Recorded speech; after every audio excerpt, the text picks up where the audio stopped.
Okay, so this little tutorial is going to show you how to make basically a one scene game, and we'll keep reloading that scene over and over and over again so that it'll kind of have the appearance of a different room. So essentially, I have two graphics in here. One is this little star, that'll be our character, and the other one is this thing that looks like a room with four walls. And I just quickly made this in Photoshop. These little openings are going to be doors. And so if I drop our character in here, and I'm going to change this to just be called player character. And I'll change this order and layer to a 10, so it's always up in front. And essentially what we're going to do is we're going to move this character over here, and then we will load a new scene, which will look just like this. But when we load the new scene, the character will show up on the left, because if we exit out of the right, we want to show up on the left of our new scene. And then from there we're going to build more items and things like that in here so that you can start to collect items and see the differences in the rooms as we go through it. The beginning part will go kind of quick because we've done these character controllers a million times, but after that maybe we'll slow down and explain a little bit. So the first thing we're going to do is add a character controller to this so that we can use the arrow keys and move it around. And in order to do that, I'll right click down here, create a C# script. We'll call it player controller, and I'll put it on my player, this, drag it over, and then I'll double click on it to edit it. And here we are. And how do I zoom in? There we go. Zooming in just a little bit. Okay, so this is going to be attached to our player, and we can make a public float speed, and we'll set that equal to 0.1 float. And then down here in update, we'll just check for some keys, if they're down or not, and if they are, then we'll move our character around. So if input.get key code right arrow, we're going to move right. And remember, when we say get key, that just checks to see if that key happens to be pressed at this given second. If it's get key down, that's the first time that the key is pressed, and if it's get key up, that's when it's released. So if we're moving right, we will say vector2 position equals transform position. Again, transform refers to the object that the script is attached to, which in this case is our little star person. So position.x plus equals speed, and then transform will update our position equals position. And then we'll do the same thing for left, just to copy and paste.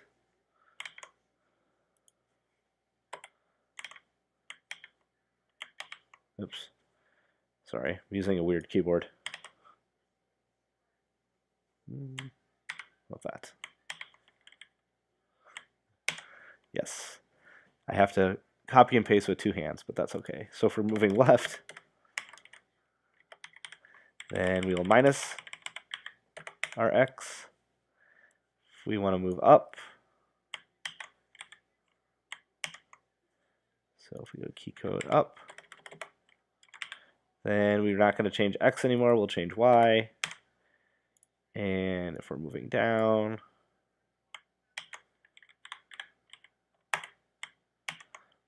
then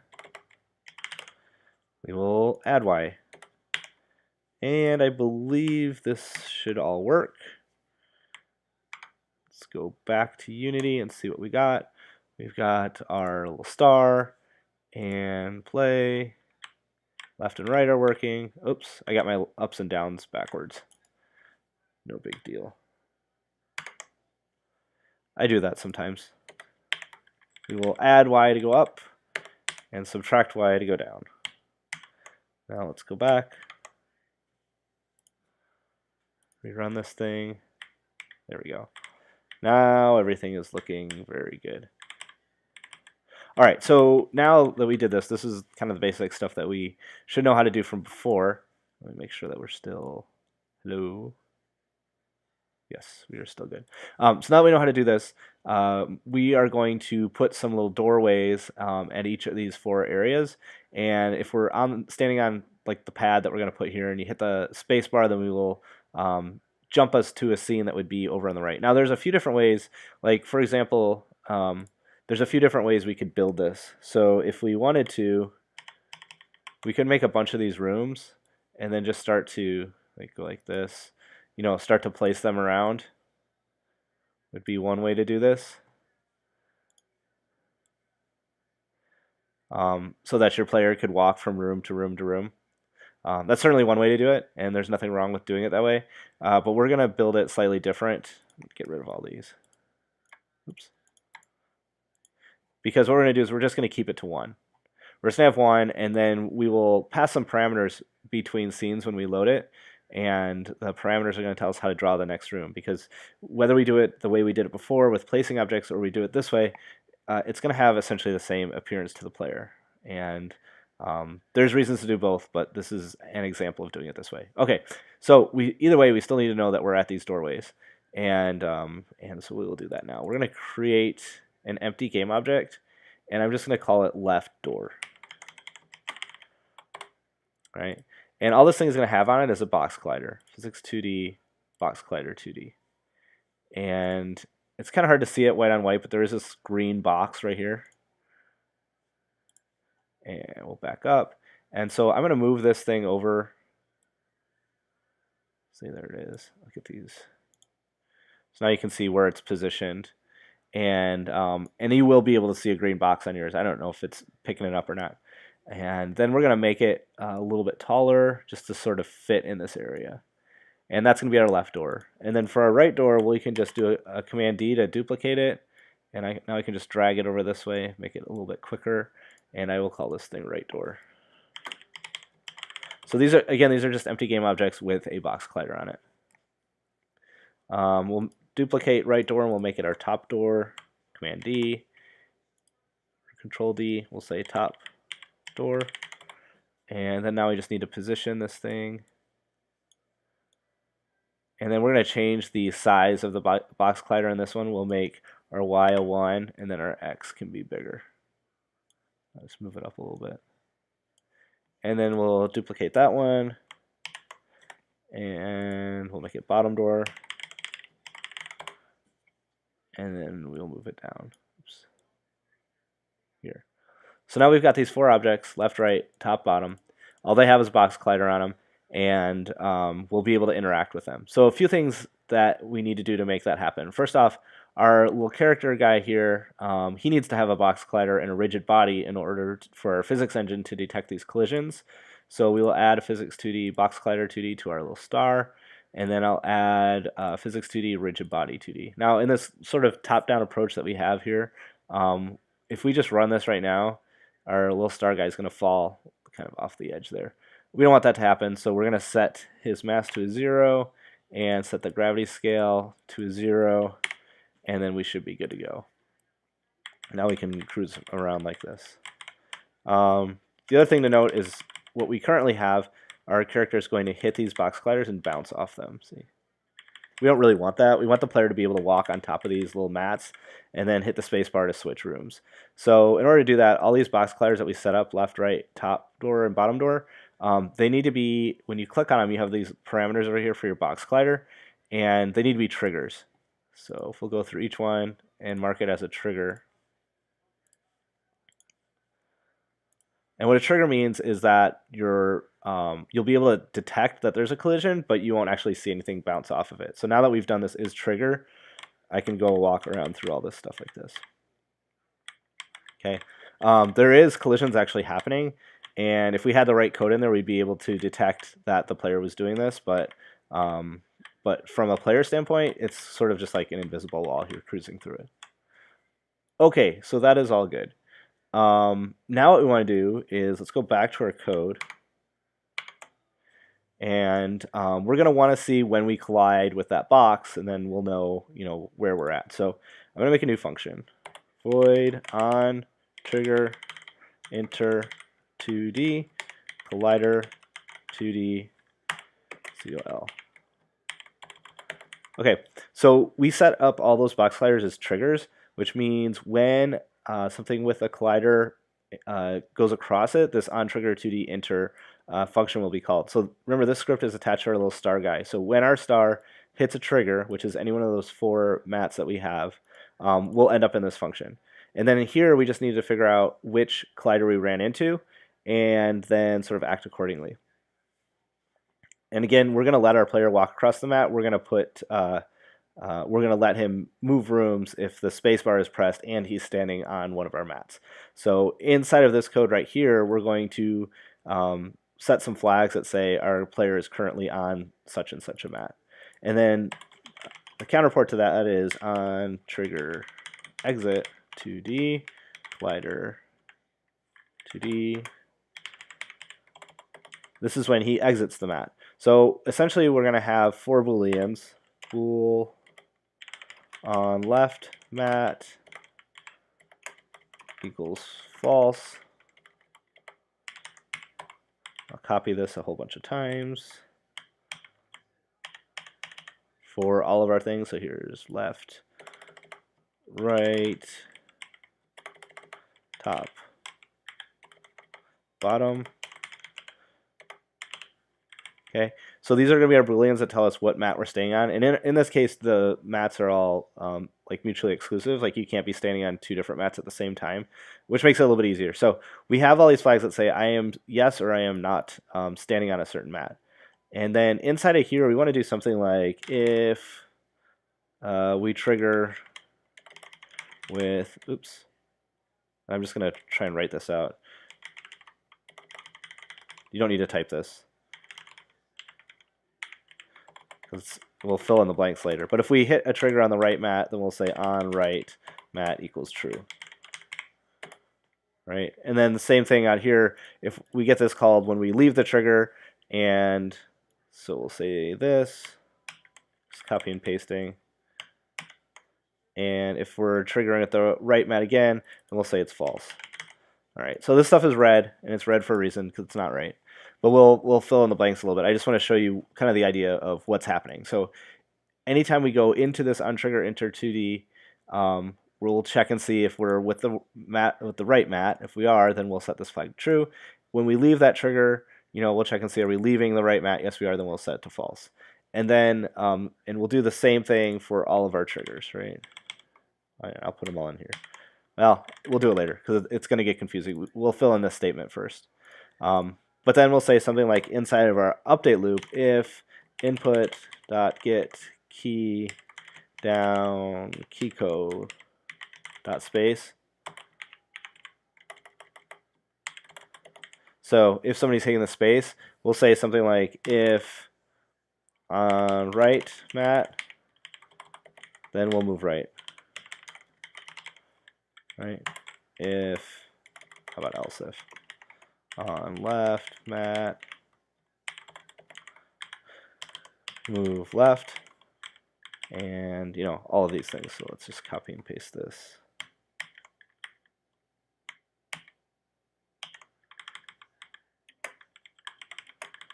So if we're on the left, or if we're on the top, right, left top, bottom.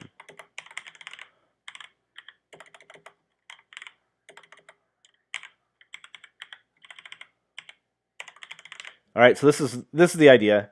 We have a lot of code to fill in yet, right? We need to fill in all these triggers for left, right, top, bottom. We need to fix this red stuff, and then we need to get in here and figure out how we're moving left, right, top, bottom. So it's going to take a sec to code all this up, but that's okay. It won't be that bad. I'm going to save this, and let's go back to our game. So one of the things is we have this left door, right door, top door, bottom door. And when we collide with this thing, we need to differentiate between all of them. And so we're going to do that with a tag. So with our object selected over on the left, you can come up here and see that this one left door is currently untagged. So in this drop down, you can come down. These are the different tags that we can add. We don't have a tag called left door, so we can add it.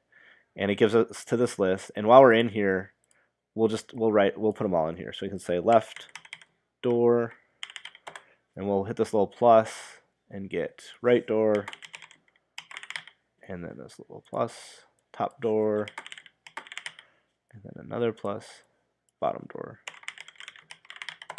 All right, so these are the tags now, and if we go back and I click on left door, now I can come up here and they're all in our drop down. So then I'll select right door, top door, and bottom door. Okay, so now these things are properly tagged, and if they are, then this thing right here, instead of saying if we're triggering with the right mat, I can say if, whoops, if is already there, call.gameObject.tag equals right door. Then we're going to set on right mat to true. Same thing down here. When we leave the trigger, if call.gameObject.tag equals right door, and we'll clear the flag. And I'm going to copy and paste because we're going to do this for all 4 of them. 1, 2, 3, 4. So this will be left door. This will be left mat. This will be top door. This will be top mat. And this will be bottom door. This will be bottom mat. And then I'll take all of these and bring them down to the exit and add them in there. And these should all be false. Oh boy.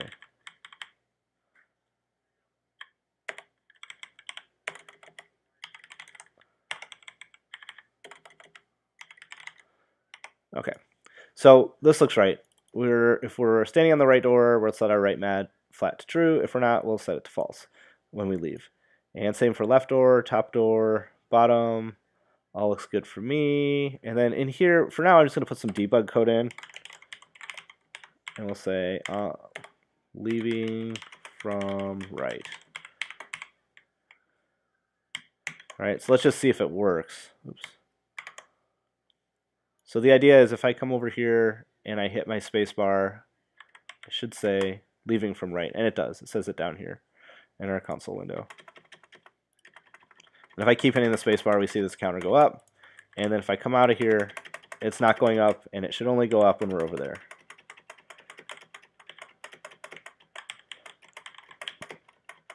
And we'll just make it around. There we go. Okay, so it does work. Let's go back to our code and see what we got. Okay, so this stuff is working. And what we need to do right now is essentially reload our current scene, but then we're going to save off some variables that tell us which direction we left from.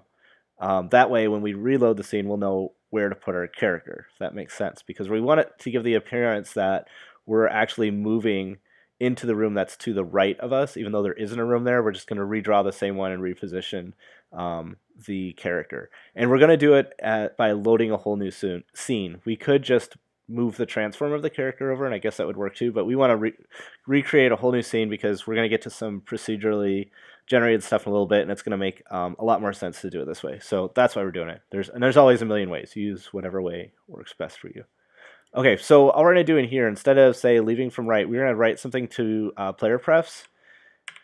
And so inside of here, we'll say PlayerPrefs. We already did some PlayerPrefs stuff. .set string, we'll just say string. And the variable will be leaving from. And the variable name will be right. I mean, the value will be right. Leaving from right. And we'll do this for all of these.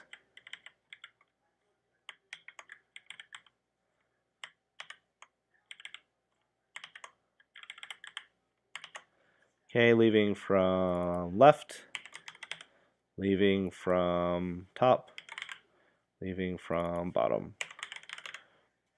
Okay, and then we need to reload our level. So we need, in order to reload our level or to switch levels at all, we need to include scene management. So using Unity engine.scene management. And we'll come down here so that we can reload the same scene. Scene manager, oops.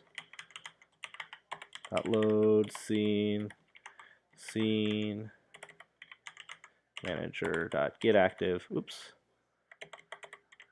Get active scene dot name. So this is going to reload our scene. But notice before we reload the scene, we're setting off where we left from. And I'll put this in all of them.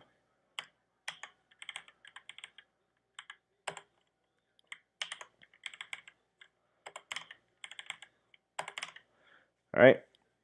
So we'll reload our scene, and everything is good. So before leaving the scene, we're going to write to PlayerPrefs what direction we're leaving from, and then we're going to reload our same scene. Then the only thing that's really left is when our scene loads, we need to stick our person in the right spot. So in here, we will say string last location equals PlayerPrefs dot get string. What do we say? Leaving from? Is that what we called it? Leaving from. Yep. Okay. So if last location equals right. Is that how I spelled that? Case sensitivity matters. So yeah, if it equals right, then we need to put our player on the left, right? Because if we go out the right side of one room, we want to act like we're coming in the left side of another room. And how do we do that? Well, let's see. We already have these locations of these doors. So if we want to place our character in the left door, we're just going to find the position of something called left door and dump our player there. So if the last location was right, now we need to put our player on the left. So we'll say transform dot position equals game object dot find, and we're going to put him on the left door dot transform dot position. Right, game object dot finds are very expensive. We don't have that much on our list, so it's going to go fast, and we're only doing at start, so this is probably going to be kind of okay. There's ways to optimize it, but you can certainly optimize it, that's for sure. And let's see, if we go from the left, we want to find the right door. If we go from the top, we need to find the bottom door. And if we go out the bottom, we need to go to the top door. And that should all work. So I'm going to save that, and let's go back and run it and see what happens. So as I'm cruising around, what's going to happen now, I'm on top of that mat. I'll hit the space bar, and now we're on the left. And there's different transitions we can work on, but I don't want to work on transitions right now. I just want to show you that this is actually a whole new scene load, and we're coming in on the left. And if I hit the space bar over here, we're going to come in on the right. If I go to the top, we'll come in on the bottom. If I go to the bottom, we'll go to the top. And it kind of looks like we're going from room to room. And like I said, transitions will make it a big difference. The other thing that'll make it a big difference is when we start to add items to these rooms, so that each room will look different. Right now, it's a little bit hard to really understand what's going on because every room's the same. But when they're different, you'll start to see what's happening. Okay, so anyways, that's how you can remember where your character was when you're going from one room to the next.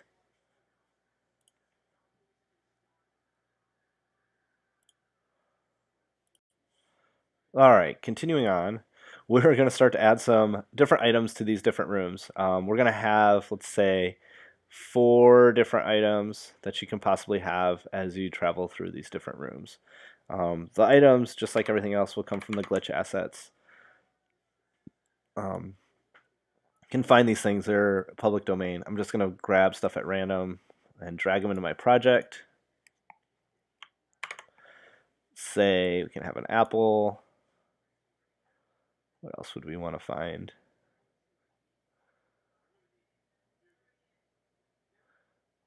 Here, oh, this looks good.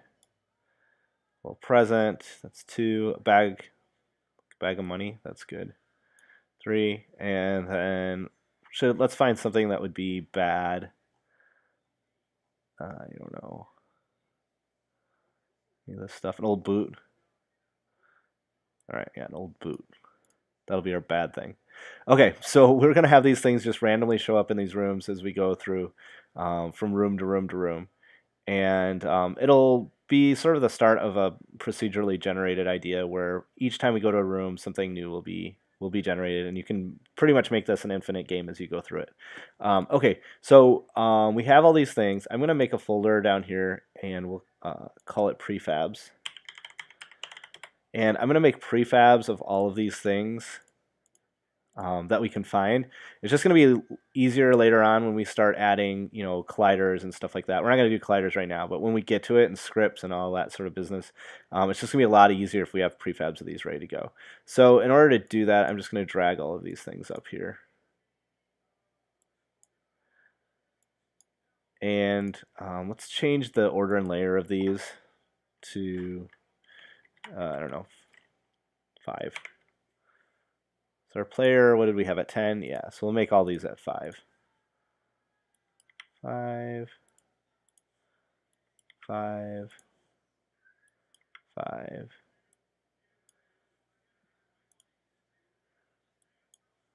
Present. There's our bag. Trying to figure out. Maybe we need to scale these things up a little bit. So we'll change the scale. 5, 1.5. That looks good for the apple. Let's call it apple.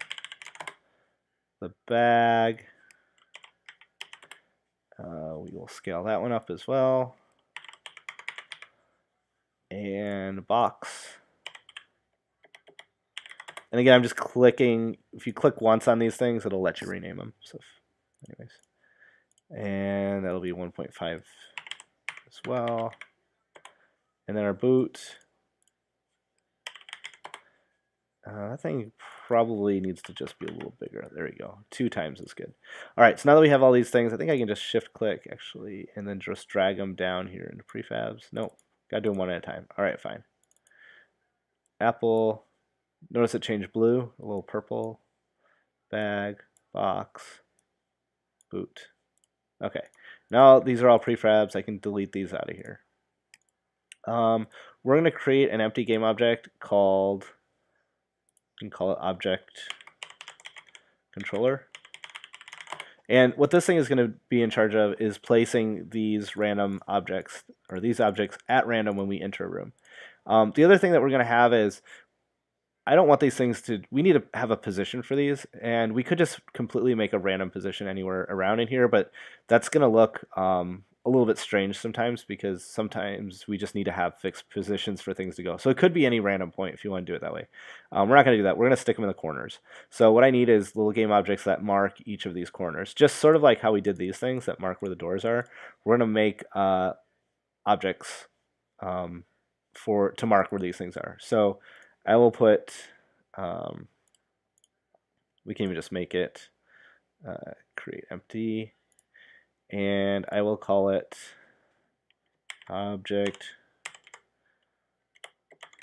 location. And notice this thing doesn't have really anything to go along with it besides a crosshair, so we're just going to position it here, and then we will Control D this one, and put one here, Control D that one, move it down, and Control D again, move it back over here. Okay, so now we have these 4 locations of where we can put things. And then we're going to write our script that says go through each of these 4 locations and place one of these things at random inside of it. That's it. Okay, so let's create a script, and we will call it object controller. And that script will go on top of our object controller here. And then we can edit it. And we're going to have an array of locations of where we can place stuff. So public object locations. It's a game object, and it's an array. So these are the places we can put objects, and then we also have a public game object objects. And these are the objects that we can place. I will save this, and if we go back into Unity, now on my object controller we have our script, and now we have these two things over here, object locations and objects. We're going to grab all four of these object locations and drag them over, but in order to grab more than one, you've got to click this little lock button. So I'm way up here in the right hand corner. It's a little lock button. We're going to lock it down, and then what happens is these are the properties for our object controller. No matter what I click on, these properties are going to stay locked to that object controller. It makes it a lot easier to drag stuff. So I'm going to click on object location, hold down shift so that I get all four of these, and then drag it right on top of the word object locations. Now all four of them are in there. And then same thing for our objects. I'll go to this prefabs window down here in the bottom, and I'll click and shift click and then drag all these over on top of objects. Now if I expand objects, we've got 4 locations and 4 objects. And I am going to uncheck the lockbox. Now the properties windows are changing. Okay, let's go back to our code. So we populate our object locations and our objects. In our start method, all we need to do is randomly assign everything. So we're going to walk through each location. And x equals 0, x less than object locations dot length, x plus plus. So for each of those, you could use for each as well, but I use for loops. We're going to go through this thing, and then at each one of these, we'll place a random object. So we'll say int random number equals random dot range. Oops. Random dot range from 0 to objects dot length.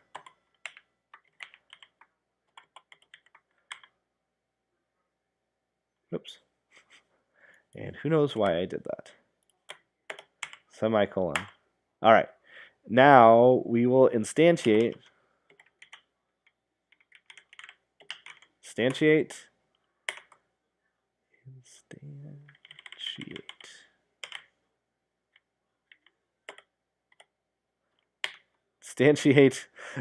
game object, and that's going to be objects of random num. Right? So this is our random object that we just picked. So here, all we did is drew a number, and in here, we're actually going to create that object. Where are we placing it? We're going to place it at object locations of x dot transform dot position, and then our rotation is just going to be quaternion dot identity. We don't need to rotate it. So that's, if you want to do some rotation, you could do that kind of stuff in here. We don't care. Okay, so we go through all of them. We pick a random object. We instantiate that object in the location that we are based on this object location array, and everything should be good. So I will save that, and let's see what happens. Got 4 objects. If I go into the next room, we'll get 4 more objects. All right, go up. Very good. Very good. So all that looks like it's working good. A couple things about this though is, we can get 2 presents in the same room, which is fine. But we're always getting 4, which I don't know. I think that part sort of annoys me more than the other part, so we'll fix that. I mean, you can fix any of that. Here's the logic that does it, so you can change it to do whatever you want. But what I want to do is, I just want to make it a 50-50 chance that there will be something in one of those locations. So I will say int r equals random dot range of 0 to 1. Right? Pick a random number. What 0 to 2? If r equals 0, we'll just say continue, which means we don't need to place one at this location. So we're going to pick a random number that's going to either be a 0 or a 1, right? Because we don't include this one. If it's a 0, we're going to skip it. If it's a 1, we're going to come down here and actually create something. So this should give us 50% of the time we should have something, and 50% of the time we should have nothing. And here we had 2. Ooh, perfect. Now we got 3, 2, 1. Will you ever get 4? Oh, there's a none. That's interesting. And in theory, none and 4 should have the same chance. There's a 4. So we've seen them all.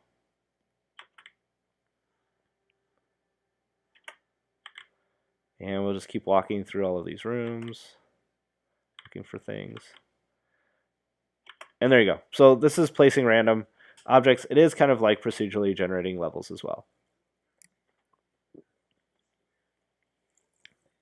And one thing about that is, so here, let's just to be completely sure we understand what's going on. So if I come here and I go to the right, I have these 3 things. Apple, boot, thing. If I go back to the left, I've got those. If I go back to the left again, something else. So these aren't consistent rooms, right? Every time we create a room, we're completely creating it from random. And that's either good or bad, you know, depending on what you're trying to do. But they're not the same. And so if you wanted to come back to this room, you'd have to leave some kind of a breadcrumb that tells you what was in this room before. And I don't think we're going to do that in this video. That's something you can do if you want to. But I'll give you a clue. Basically, what we need to do is we need to seed our random number generator with a certain number. And then if you pull that number out again, you get the same outcome. So I think I can say random.seed equals, let's just say 5. So now we're setting our random seed to 5. So what's going to happen is every room should be identical now.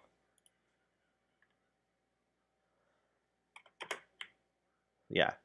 So now there's always a gift box in that upper left-hand corner. And it's being generated randomly, but because the seed is always the same, it's the exact same random sequence. And so anyways, basically, to kind of use this logic to do a procedurally generated system that you could go backwards, you need to remember what seed you created in each room and some way to know which room you're currently in. And then all you do is have to set the seed to what you used the first time, and it will be exactly the same as it was before. So so that's the trick. I'm going to take this out for now. So if you want to do something like that, use that seed idea, keep a map of where you've been, and then always reuse that seed, and you'll get the same output. Okay, so that's good. Take a quick pause here. Okay, so we had these 4 things. Boot is going to be bad. Let's keep track of, let's make a little inventory system that is going to keep track of how many of each of these things we collect. And we'll have a health that goes down every time you collect a boot. How's that? Boot will be a negative health. These will be, you know, positive apple, positive bag, positive box. So how are we going to do that, and how are we going to keep all this stuff around? That's going to be the idea. So the one thing that we got to do is we've got to tag all these things to know what we're colliding with. So I'm just going to drag all of these into our scene so we know what we're doing. And we'll bring them down after we modify. You can do most of this down here, but sometimes it's a lot easier to see. So all these things are going to need box colliders. Oops. Physics 2D, box collider. And you don't have to use a box collider. You have to use a collider. So depending on how accurate you want these things to be, that's up to you. Oops. And why not? Well, I don't want that. Hit the wrong button. Would have worked pretty much the same. Okay, so now all these things have box colliders. Let's give them all tags. They're not tagged right now. And so we will add apple, bag, box,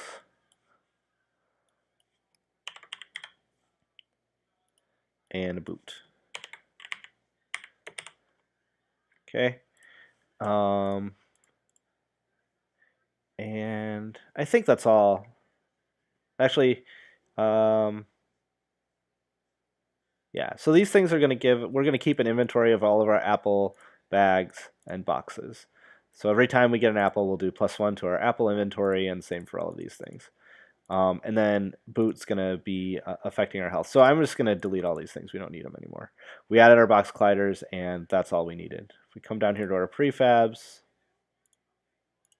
now, oh, I forgot to hit the apply button. All right, let me bring all these back out. Always hit the apply button. If you don't hit the apply button, you're going to be doing things twice. Physics 2D. Box collider. All right, so we added a box collider to our bag. Hit this apply button way up here. There you go. Now it's going to be on all of them. Physics 2D, box collider, apply, boot, physics 2D, oops, box collider, apply, box, physics 2D, box collider, apply. Let's make sure we get all these tags. Box, apply, boot, apply, apple, apply, bag, apply. Now if we look over here, our prefabs have our box collider and they have our tags. So now we can delete them. So hit that apply button. That's going to save it and the prefab. You could probably, in theory, have dragged them down here as well, but that works good. So now that we've done all that, actually nothing's going to change, right? We still have this present. It's always doing that. So let's go back to our script. Oops. And make sure that we save this thing. And go back. There we go. So it is still working exactly the same. If I come over here, nothing's going to happen. Although it's interesting that we're kind of crashing into. See how my star is going around it and doing these sorts of weird things. It's because these are not triggers, which we should make them triggers. Otherwise, we'll be able to try and interact with these things like this. So we're going to go back to our prefabs and make sure that we set all of these things to triggers. That way we can just run through them and get some code to know what we're doing. So for all of these, apple is trigger, bag is trigger, boot is trigger, box is trigger. All right, so it's immediately saved when you're down here in your prefab window. If you're doing it up here in your hierarchy, you have to hit apply because it's not sure when you're making changes if you're just making changes or you're making global changes. So anyways, these are all set. That's good. And now in our player, let's see, where is our script? Let's make an inventory script. Create an empty object. We'll call it inventory manager. And we'll put a script on that thing. And we'll call it inventory manager. And we will put that script on that object. And oops, double click on it. And we're going to have a few things. We'll have public int apples. I'll just set it to 0.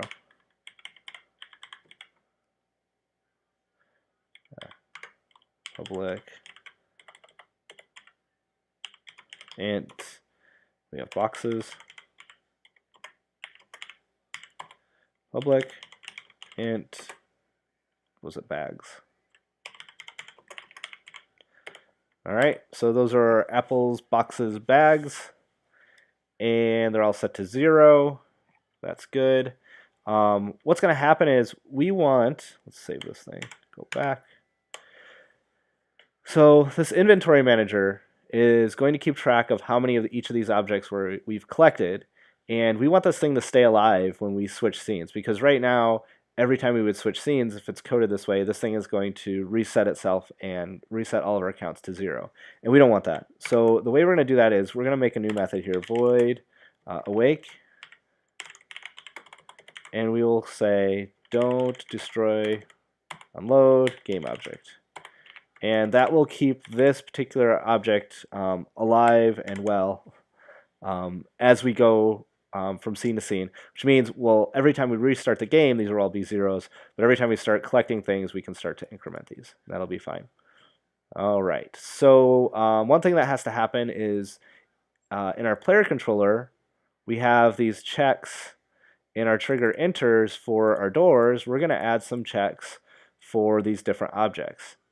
And when we collide with one of the objects, we want to delete it from the screen, but then we also want to update our inventory. So we are going to have an inventory manager. We'll just call it inventory.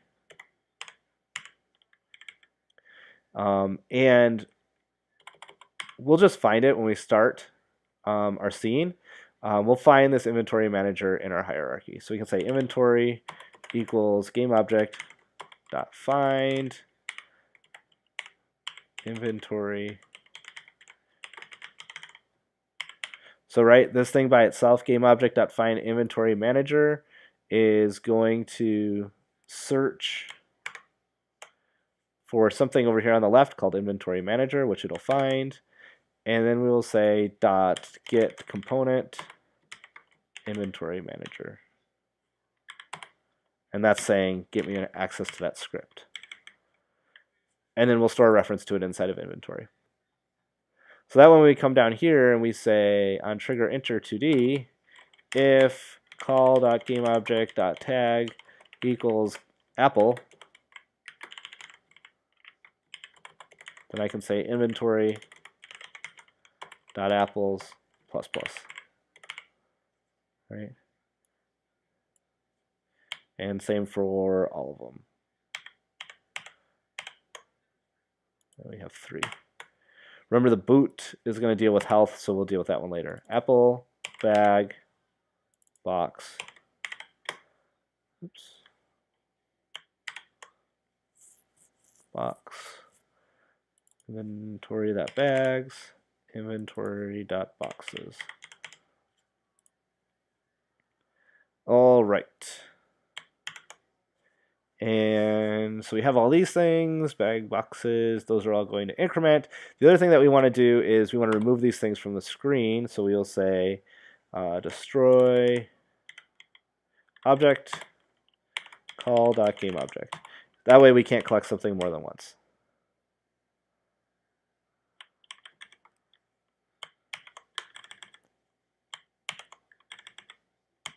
All right, so if we collide with box, we'll add 1 to our inventory of boxes, and then we'll delete it. If we get a bag, we'll add 1 to our inventory of bag, and we'll delete it. Same with apple, add 1 to our inventory of apples, and then delete it. Save it. So right now, if we run this thing, let's see what happens. Oh, we get a boot the first time, of course. All right, here's an apple. Notice our apple count went up by 1, and it went away. Apples goes up by 2. Now we're going to create a new scene and see what happens. Our apple count is still at 2. Now it's at 3, 4. Bag count up by 1. And if you can see that things are working and there's also a problem, that's a good thing. So we are keeping track of all of these correctly, but we have 1 million copies of Inventory Manager now. So this is right. This first one is correct. The rest of these is wrong. And why is that? Well, we did create this first one. We said don't ever destroy it and keep track of all these things, which is working correctly. However, when we reload the scene, we're going to get the first one we created as well as a new one. So we have to keep that don't destroy unload business happening. So what we're going to do right now is we're going to write some code to say we only want one of these forever. And I'm going to create this thing as a prefab. Inventory manager. There we go. And we'll delete that out of there. And we will say inside of this object controller, we're going to give it a reference. Oops, object controller. We will say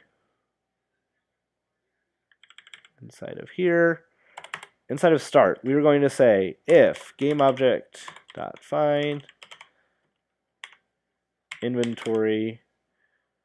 Wait, where did we use inventory manager? This player controller? There we go. Okay. Let me undo what I was just typing. All right. Save. In our player controller, we got a reference to our inventory manager. And this piece of code right here is what finds the inventory manager in our hierarchy. If it's not there, this is going to be null. And then this thing will blow up because you can't get a component of a null object and everything falls apart. So our piece right here inside of the start method is we're going to do this first. So I will say if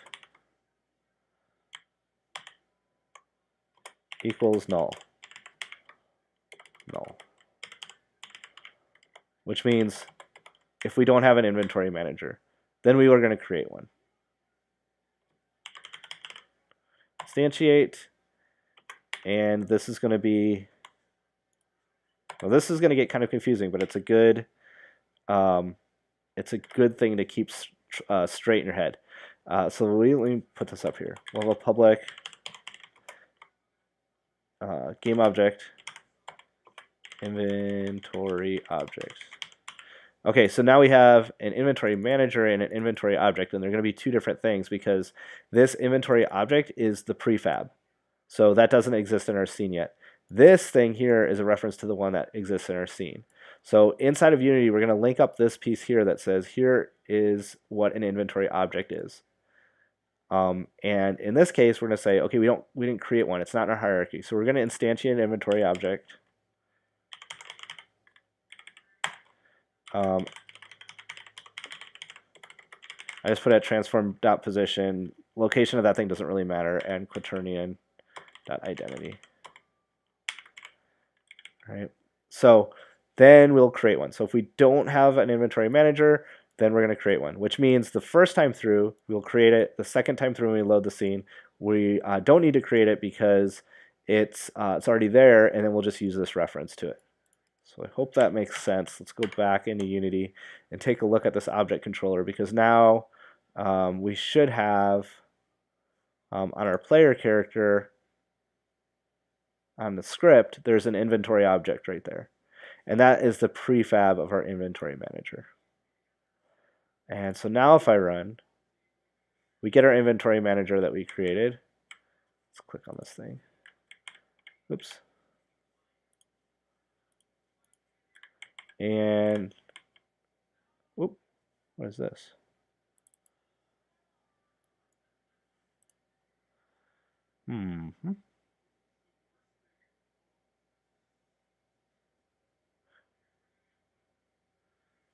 Well, so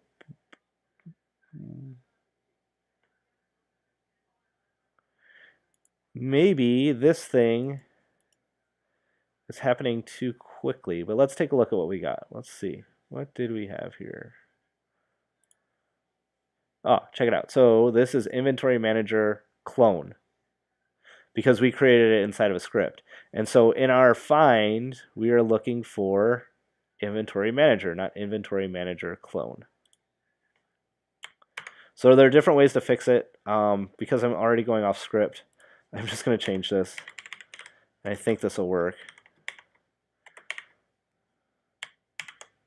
And let's try it again.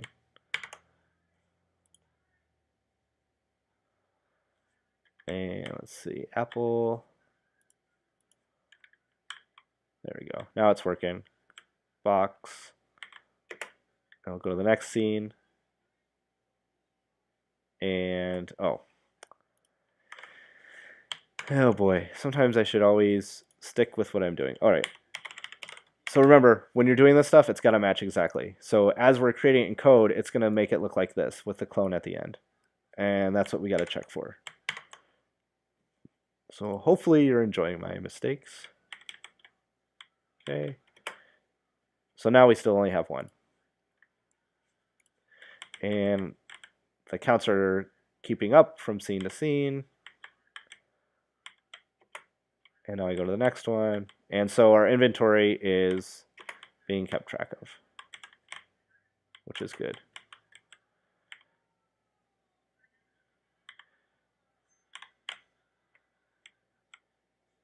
There's our boot, which doesn't do anything yet. And there we go. Okay, so this is our inventory system. It's keeping track of everything. And you can look at some of the other tutorials on how to actually display that on the screen, or if you want to have a secret room where, or not secret room, but just like a room where you can go in and check your inventory, or put this with a hotkey or something like that. And we could do that maybe in a later example. But let's do something with health. And how do we want to represent health? Well, we can represent it with a number, right? So our player character can start out with a health. We want that to carry around from room to room as well. So for lack of a better place, we could stick it inside of Inventory Manager. Why not? Let's just make it 100. Because we've already got the code to keep this thing laying around. Probably would want to put it in a different script, but that's okay. And that's when we collide with the boot. So we'll come into our player object, and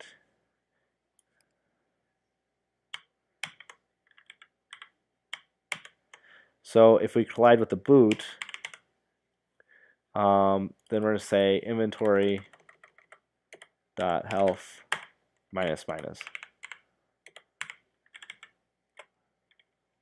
All right, so this is our health meter, and we're going to subtract 1 every time we collide with a boot.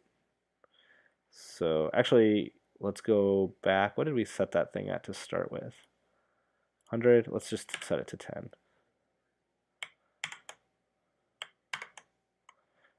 Okay. Here's our inventory manager. Our health is a 10. If we hit this boot, now it goes down to a 9.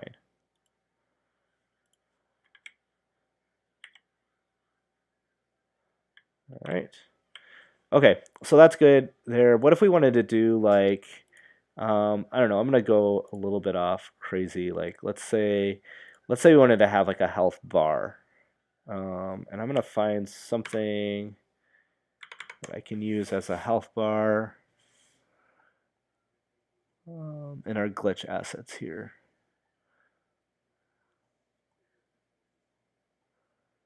I mean, it could be something here. This is an animation, but we'll make it work. So in my project, well, that's not really what I wanted. I just wanted something that was just a straight line. I could go make something, but I just thought maybe, well, we could do this. Here's one way. Where'd it go? Here. This will be our health. All right, let me put this up here. So I'm going to put this thing as a child of our player. And I'm going to move it. Oops, that's the scale. And I'll position it so it's right above our player everywhere we go. About like this. All right, so this is our little health meter that's on our player. And this could be a line or it could be a circle, but we'll just do it with a line, or with this circle. And I'm going to start it out at a scale of 5. That's too big. 2. That's better. Okay, so every time we subtract 1 of our health, we're just going to shrink this thing down. So we'll actually end up changing the X scale and the Y scale. So where's our player script?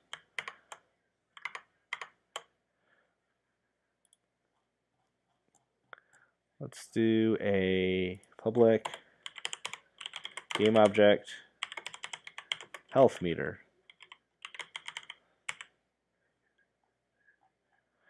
And then we'll assign that inside of Unity. And then right here when we do our health minus minus, we'll also shrink the scale. We'll set the scale based on our health. So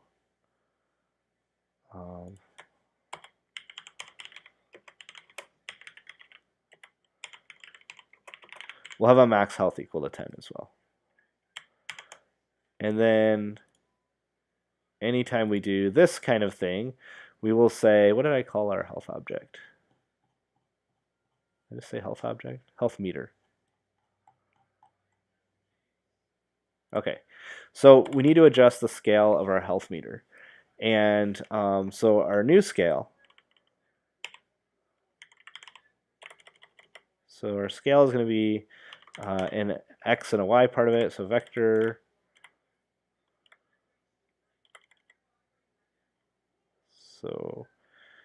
health meter dot local scale transform dot local scale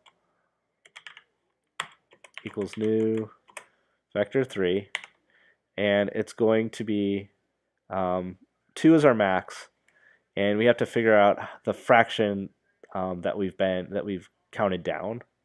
So it's going to be 2f times inventory dot health divided by inventory dot max health, right? Because 2 is what we scaled it up to. That'll be our x. Our y will be the same thing. And z will be 1. All right, so I kind of mumbled through that. But essentially what we're doing is anytime we subtract 1 from our health, we're going to update the scale of our health meter. The max is going to be 2. And then this is the percent. So the first time we take 1 away, this will be 9. This will be 10. So it'll be 9/10 the scale. And then 8/10. And then eventually we get all the way down to 0. It'll be nothing. Same for the x, the same for the y. And then z we just left at 1. All right, so this should probably get us close. It's not going to completely work, but it'll be close enough, I think. So here's our little sunshine. Let's see if we can find a boot. Oh, where did this thing go? There's our scale. Ooh, order and layer. Let's go back. This thing's important. Our character order and layer is 10. Maybe we need to make this a 10 as well. Is that where it went?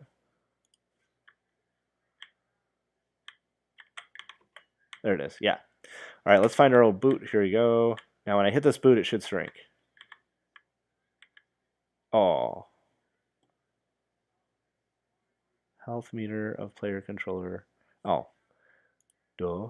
So our player character has a health meter thing that we didn't assign, so it didn't know what to shrink. So I'm just going to drag this over to it. Now it will know what to shrink. Okay. Let's find a room with a boot in it. There we go. So I hit this boot. Boom. Went smaller. I should go smaller again. And if we look at our player character, so now the scales are 1.6. Problem. We go back, and what had happened? Now the scale's already at 2. But now let's see what happens when we run over this boot. Then it shrunk all the way down to 1.4. So it is shrinking, but when we get into a new room, it's always going to start back at the default. Now if we go here, we'll go to 1.2, way smaller. So do you see what's happening? Our little health meter is at a 1.2, which is correct, but as soon as we go to a new room, it's way bigger again. So what's happening is we need to initialize this thing in this room when we start out. We need to change it whenever we load, not only when we hit the boot, right? Because that's exactly what it's doing exactly what our code says to do. Where did all right. Looks like our window got closed. That's okay. All right, inventory manager, player controller, this business.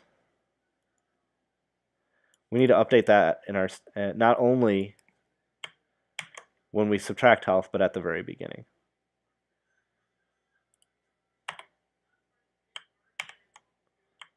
All right, so now anytime we start up our method, which in this case is happening every time we go into a new room, we are going to update the scale of our health meter right away.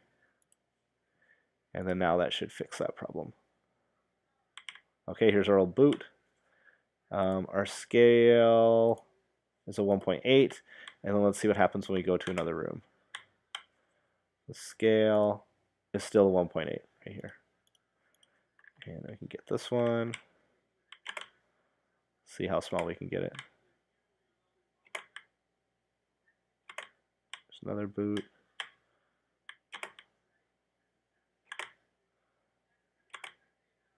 So yeah, this thing could be a circle, it could be a line, could be anything.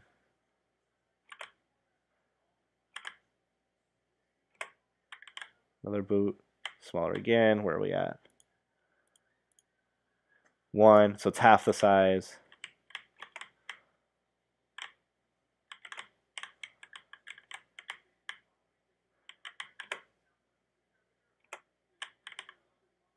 There we go. And where are we at? How much do we have left? 2 more, and it'll be gone.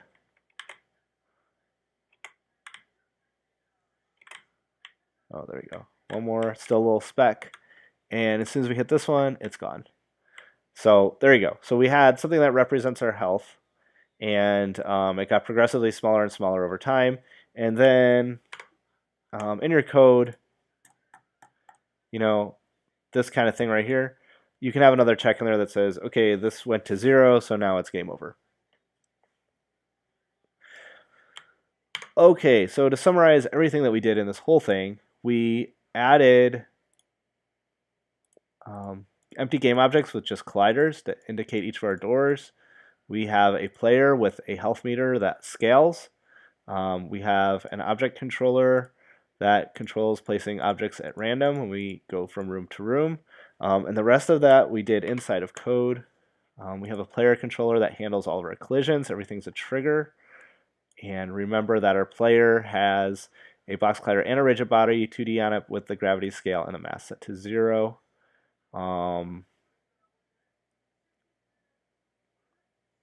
We check our PlayerPrefs when we come back into the scene and figure out where we came from. That way we can place the player in the correct position of the new room. And then also we check the health menu, or the health value, so we can update the icon when we come into a new room.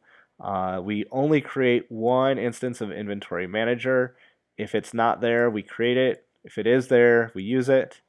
Our Inventory Manager has this DontDestroyOnLoad called during awake, and that allows it to stick around from scene to scene to scene. And our object controller just walks through all of the object locations that we had, which again we defined inside of the Unity GUI, maybe.